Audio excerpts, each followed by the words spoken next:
Hi friends, வணக்கம். இன்றைக்கி நம்ம இந்த வீடியோவில் பார்க்க போகிற ரெசிபி பார்த்திங்கன்னா கருவேப்பிலை பவுடர் எப்படி செய்யலாம்னு சொல்லிட்டு பார்க்கலாம். இது பார்த்திங்கன்னா இட்லி, தோசை, சாதம் இதுக்கெல்லாம் அவ்வளோ சூப்பராக இருக்குங்க. சாதாரணமாக சாப்பாடு சாப்பிடும்போது அதில் இருக்கக்கூடிய கருவேப்பிலைகள் அப்படியே நம்ம எடுத்து வச்சுட்டு நம்ம சாப்பிடுவோம். ஆனால் இந்த மாதிரி செஞ்சு சாப்பிடும்போது இதனுடைய ஃபுல் சத்தும் நம்மளுடைய உடம்புல சேரும். அப்படிப்பட்ட கருவேப்பிலை பவுடர் எப்படி செய்யலாம்னு சொல்லிட்டு பார்க்கலாம். வாங்க இப்போ வீடியோக்குள்ள போகலாம். கருவேப்பிலை பவுடர் பண்ணுறதுக்கு ஒரு கடாய் அடுப்பில் வச்சு கடாய் நல்லா சூடாயிடுச்சு. 1/2 டீஸ்பூன் அளவுக்கு நல்லெண்ணெய் சேர்த்துக்கிறோம். இதுக்கு நல்லெண்ணெய் தான் சேர்க்கணும். வேறு எதுவும் சேர்த்தா நம்மளால ரொம்ப நாள் வச்சு சாப்பிட முடியாது. ஒருவேளை உங்களுக்கு 1 மாதத்துக்கு மேலே வச்சு சாப்பிடணும் அப்படின்னா டோட்டலி எந்த ஒரு பொருளையுமே எண்ணெய் சேர்க்காதீங்க. எண்ணெய் சேர்த்துட்டிங்க அப்படின்னா 15 to 20 நாள் மட்டும்தான் வச்சுக்க முடியும். பாருங்கள், இப்போ எண்ணெய் காஞ்சிருச்சு. நான் எடுத்திருக்கிறது ஒரு 2 கைப்பிடி அளவுக்கு கருவேப்பிலை பவுடர் எடுத்திருக்கேன். அதுக்கு 4 டேபிள் ஸ்பூன் வெள்ளை உளுந்து எடுத்திருக்கேன். உங்கள்கிட்ட கருப்பு உளுந்து இருந்தாலும் எடுத்துக்கலாம். நம்ம சேர்த்துக்கிட்ட வெள்ளை உளுந்தை நல்லா பொன்னிறம் வரும் வரைக்கும் வறுத்துக்கிடுவோம். கருகிடக்கூடாது. அடுப்பு மீடியம் ஃப்ளேமில் இருக்கணும். நல்லா வறுபட்டு வரும்போது ஒரு 3 டேபிள் ஸ்பூன் அளவுக்கு கடலைப்பருப்பு சேர்த்துக்குவோம். உளுந்து 4 டேபிள் ஸ்பூன்னா கடலைப்பருப்பு 3 டேபிள் ஸ்பூன் சேர்த்து நல்லா பொன்னிறம் வரும் வரைக்கும் வறுத்துக்கிடுவோம். ஓரளவுக்கு வறுபட்டு இருக்க இந்த நேரத்தில் 4 துண்டு கட்டி பெருங்காயத்தை சேர்த்துக்குவோம். ஏன்னா இந்த நேரம் சேர்த்தா தான் நம்ம கடைசியில் எடுக்கும்போது இது நல்லா வறுபட்டுருக்கும். கடலைப்பருப்பு, உளுந்து, பெருங்காயத்துண்டு இதெல்லாம் நல்லா வறுபட்டு இருக்க இந்த நேரத்தில் ஒரு 2 டேபிள் ஸ்பூன் அளவுக்கு நிலக்கடலை பருப்பு சேர்த்துக்குவோம். இது சேர்த்து கருவேப்பிலை பொடி செய்யும் போது அதனுடைய டேஸ்ட் அடிச்சுக்கவே முடியாது. அவ்வளோ டேஸ்ட்டாக இருக்கும். நீங்களும் ட்ரை பண்ணி பாருங்கள். இப்போ நம்ம சேர்த்துக்கிட்ட நிலக்கடலை பருப்பை நல்லா வறுத்துக்கலாம். எல்லாமே 3/4 பாகத்துக்கு நல்லா பொரிஞ்சு வந்துட்டுருக்கு. இப்போ 1/4 டீஸ்பூன் மிளகு, 1 டீஸ்பூன் ஜீரகம், இது கூட பார்த்திங்கன்னா ஒரு சின்ன நெல்லிக்காய் சைஸுக்கு புளி எடுத்து இந்த மாதிரி பிச்சு சேர்த்துக்குவோம்.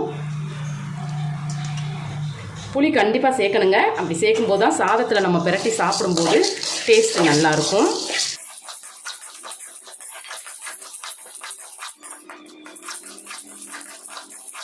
பாருங்கள், பொன்னிறமாக வறுபட்டுருச்சு. இப்போ இதை எடுத்துடலாம்.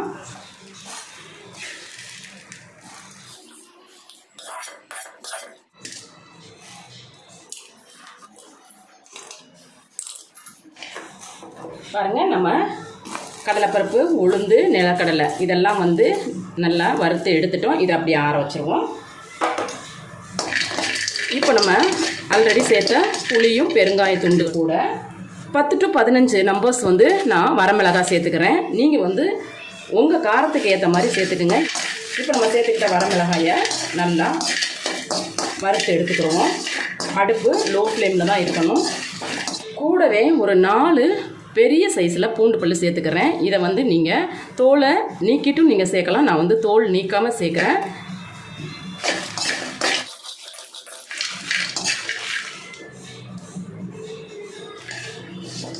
பாருங்கள், பெருங்காயம் நல்லா பொரிஞ்சிருச்சு. பாருங்கள், அதனுடைய கலரும் மாறிடுச்சு.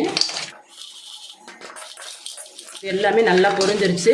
இப்போ நம்ம இதை தட்டுக்கு மாற்றிடுவோம். 1/2 டீஸ்பூன் அளவுக்கு நல்லெண்ணெய் சேர்த்துக்கலாம். எண்ணெய் சூடாயிடுச்சு. இப்போ நம்ம எடுத்துக்கலையே ஒரு பவுல் கருவேப்பிலை, அதை நம்ம சேர்த்துக்கலாம்.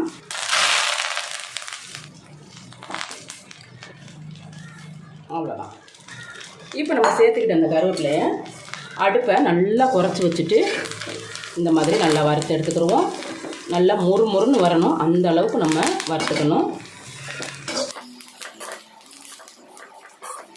இது ஆல்ரெடி நல்லா காய வச்சதுனால இது என்ன ஆகும்னா ஈஸியாக நமக்கு வறுத்துடும்.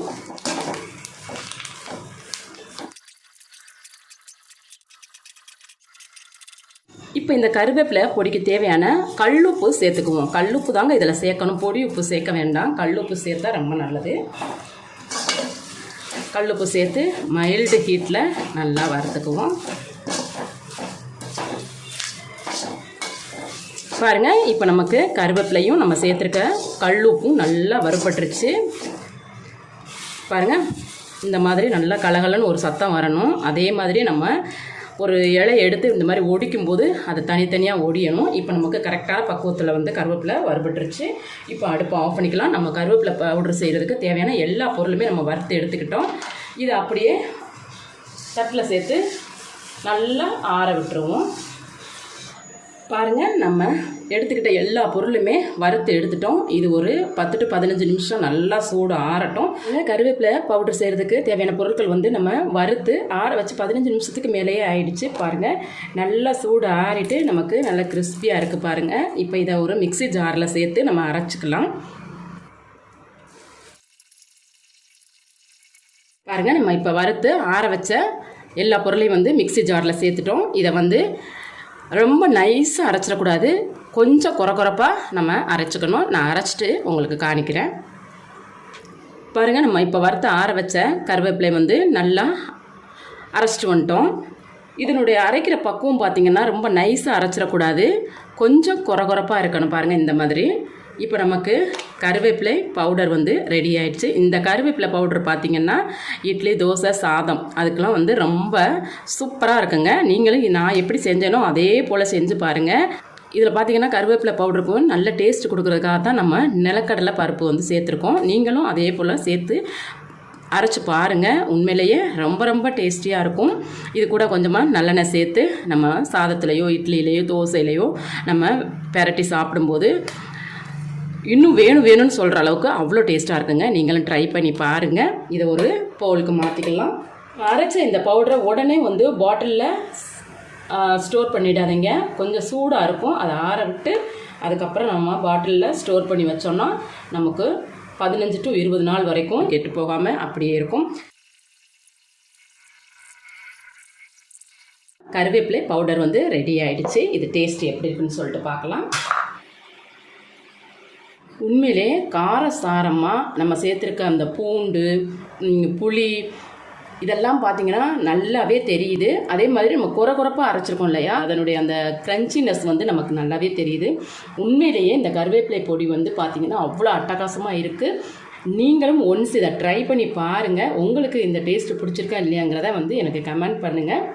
நான் பண்ணியிருக்க இந்த கருவேப்பிலை பவுடர் உங்களுக்கு பிடிச்சிருக்கு அப்படின்னா இந்த வீடியோக்கு ஒரு லைக் கொடுங்க. என்னுடைய சேனலை சப்ஸ்கிரைப் பண்ணுங்கள், கமெண்ட் பண்ணுங்கள், உங்கள் ஃப்ரெண்ட்ஸுக்கும் ஷேர் பண்ணுங்கள். மீண்டும் இது போல் நல்லதொரு ரெசிபியில் உங்களை சந்திக்கிறேன். அது வரைக்கும் நன்றி, வணக்கம்.